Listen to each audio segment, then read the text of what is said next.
Hi hello എല്ലാവർക്കും എൻ്റെ പുതിയ വീഡിയോയിലേക്ക് സ്വാഗതം. മരണം എന്നൊരു ടോപ്പിക്കിനെ കുറിച്ചാണ് ഇന്ന് ഈ വീഡിയോയിൽ ഞാൻ നിങ്ങൾക്കായി പറയുന്നത്.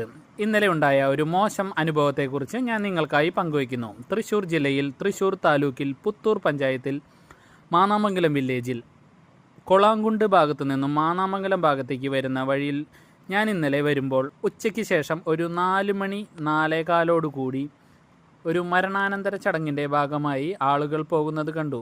വാഹനങ്ങൾ ബ്ലോക്കായി കിടക്കുന്നത് കണ്ട് വളരെ ക്ഷമാപൂർവം അവിടെ നിൽക്കുകയും ഈ ചടങ്ങിൻ്റെ ആളുകൾ വാഹനം പിന്നിൽ നിന്നും കടത്തിവിട്ടതിന് ശേഷം ഞാൻ ഏകദേശം ഈ ബോഡി വഹിച്ചു കൊണ്ടുപോകുന്ന യാത്രയുടെ പകുതിയോളം എത്തിയപ്പോൾ ഒരു മധ്യവയസ്കനായ ഒരു വ്യക്തി എന്നെ വന്ന് ചീത്ത പറയുകയും അദ്ദേഹം ചോദിച്ചു, നിങ്ങൾ എങ്ങോട്ടാണ് പോകുന്നത്, എങ്ങോട്ടാണ് ഈ തിരക്കിട്ട് പോകുന്നതെന്ന്. യാതൊരു രീതിയിലും തിരക്ക് കാണിക്കാത്ത എന്നോട് അദ്ദേഹം ഒരു കാരണവുമില്ലാതെ തട്ടിക്കയറുകയും ഒരു ബൈക്ക് പോകാൻ ഗ്യാപ്പ് കാണിച്ചു തന്നിട്ട് കാർ എടുത്തുകൊണ്ട് പോകാൻ പറയുകയും ചെയ്തു. ആ വ്യക്തിയോട് ഞാൻ ചോദിക്കുകയുണ്ടായി, എന്തിനാണ് താങ്കൾ ഇതുപോലെ ചൂടാകുന്നതെന്ന്. ഏത് ഒരു പരിപാടി നടക്കുമ്പോഴും അത് കല്യാണമായിക്കോട്ടെ, മരണമായിക്കോട്ടെ, അങ്ങനെ എന്ത് പരിപാടികളായിക്കോട്ടെ, ഇങ്ങനെയുള്ള പരിപാടികൾ നടക്കുമ്പോൾ ഇതുപോലെയുള്ള കുറേ ഇത്തിക്കണ്ണികൾ വന്ന് അവിടെ ഷോ വർക്ക് നടത്താനും വലിയ പ്രാമാണിത്വം ചമയാനും വരും. ഇങ്ങനെയുള്ള ആളുകൾ ഉള്ളത് കാരണം കൊണ്ട് തന്നെ ഈ മരിച്ചു കിടക്കുന്ന ഒരു വ്യക്തിയോടും അല്ലാതെ ആ ഫാമിലിയോടും മറ്റുള്ളവർക്ക് മനസ്സുകൊണ്ട് വെറുപ്പാണ് ഉണ്ടാവുക.